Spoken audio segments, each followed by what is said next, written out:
इहसान भाई साहब, आप सुप्रीम कोर्ट के सीनियर वकील हैं। काजी फैज़ ईसा अब रिटायर हो गए। वो चाहते थे जजेस की मरात कम की जाए ताकि अवाम को रिलीफ मिले। आप क्या तवक्को करते हैं कि वो नए चीफ जस्टिस पाकिस्तान बने हैं, वो इस काम को आगे बढ़ा सकेंगे? मियाँ साहब, बात है, असल में ये है, हमने ये देखना है कि आया जो चीफ जस्टिस रिटायर हो गए हैं वो बड़े कामयाब थे, या आने वाले चीफ जस्टिस जो हैं वो ज़्यादा कामयाब होंगे। असल हमारा इशू ये है मियाँ साहब, मैं ये कह रहा हूँ कि हमने जब से पाकिस्तान बनाया उस वक़्त से यहाँ पर जुडिशरी यही है जो आज चले आ रही है।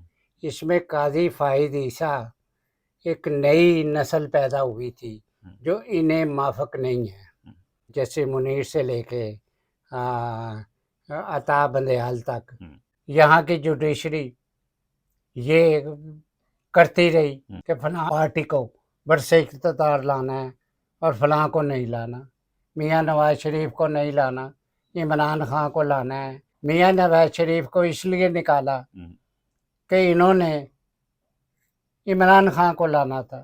अब यहाँ अवाम कहते थे कि भाई हमारा मसला है कि हमें रिलीफ दो, हमारे मुकदमात जो हैं लाखों की तादाद में, इनको ख़त्म करो।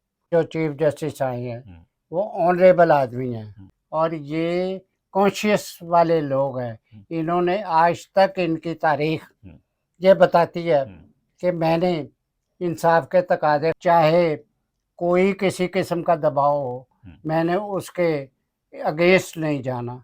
अब मुझे यकीन है ये इंसाफ के तकाज़े पूरे करेंगी। बकाया जो 8, 9, 10 जजेस हैं जो बढ़ रहे हैं कि भाई इस बंदे ने हमसे एग्री नहीं करना, ये नहीं एग्री करना कि ये अवामी नेशनल पार्टी को सपोर्ट करें, तहरीक इंसाफ को करें, नून लीग को करें, इसने नहीं मानना।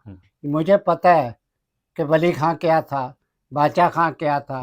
मैं उनके नतीजे में ये समझ रहा हूँ कि ये बेपनाह आदमी है, इसने लोगों को रिलीफ देना है, इसने बिल्कुल इंसाफ के तकाज़े नहीं छोड़ने।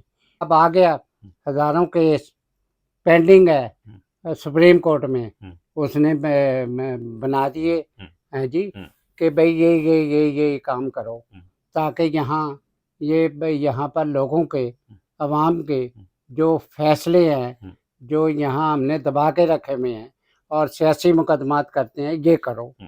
अब इनके फैसलों के नतीजे में अवाम को मियाँ साहब रिलीफ मिलेगा। आपको अच्छा भाई साहब, सवाल ये है कि जो काजी फैज़ ईसा करना चाह रहे थे और जो अमलन नहीं कर पाए थे, वो ये कि वो जजेस की तनहाएं मरात कम करें। क्या मौजूदा चीफ जस्टिस से ये तवक्को की जा सकती है मैं कि वो 100% आपको यही बता रहा हूँ कि यकीनन करेंगे ये कि भाई इनकी तनख्वाहें कम करो, काम करने की तनख्वाह लें। ये नहीं है कि हम चीफ जस्टिस हैं, हम सुप्रीम कोर्ट के जज हैं, हमने ये काम करना है। एक काम किया, 2-2 महीने काम ही नहीं करते थे, तनख्वाहें लेते थे। वो काम नहीं होना अब। ये जो अंदाज़ा कर रहे हैं, जो काजी फ़ाइज़ ईसा के ख़िलाफ़ जजेस थे, वो ये महसूस करें कि इस बंदे ने लूट मार को कायम नहीं रखना, वो इसको ख़त्म करेंगे। और इसलिए भी ख़त्म करेंगे, काजी फ़ाइज़ ईसा बलूचिस्तान से तल्लुक़ था, उनके मामला आते, ये कबायली इंसान है जिसका बाप 22वें ग्रेड का आदमी था। ये मेरा मतलब है कि ये प्रो अवाम शख्स है। इसको अगर कोई ये समझे कि इसको दबा लें, इसने दबना नहीं है। ये इंसाफ करेगा।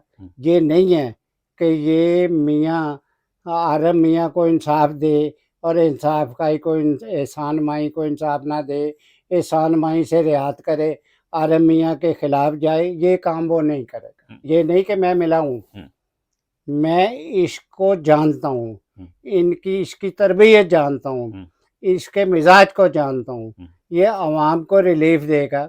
ये जो समझते हैं लोग जजेस कि ये अब आ गया है, अब काजी फाइज ईसा नहीं है, इसके बाद हम आराम करें, ऐश करें और तनख्वाहें लें और रिटायरमेंट लें, ये वो नहीं होना मियाँ साहब। मैं आपको यकीन दिलाता हूँ कि जुडिशरी में बेहतरी आएगी और खाली जुडिशरी में बेहतरी, आप कमाल लोग करते हैं, जुडिशरी में बेहतरी आएगी। मैं कहे जा रहा हूँ कि ये इस मुल्क के अवाम में बेहतरी आएगी।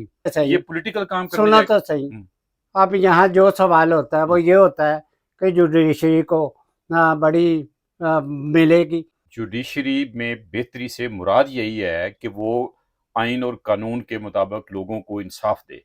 मैं कह रहा हूँ जुडिशरी में देना ही नहीं, ता वक्त के चीफ जस्टिस या जो वो जुडिशल सिस्टम इस काबिल ना हो जाए कि लोगों को इंसाफ दे सके।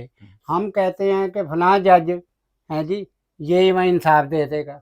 मैं कहता हूँ इन्होंने नहीं देना। यहाँ पर इंसाफ लोगों को वो देंगे जो अपनी तनख्वाह ख़त्म करें। कहें जी 14 लाख यहाँ एक माँ ने खुदकशी की अपने 5 बच्चों के साथ, इसलिए रोटी नहीं थी देने के लिए। जो ये कहा उसके जवाब में कि मैं अपनी तनख्वाह छोड़ता हूँ, जो 14 लाख लेता हूँ 5 लाख या 10 लूँगा,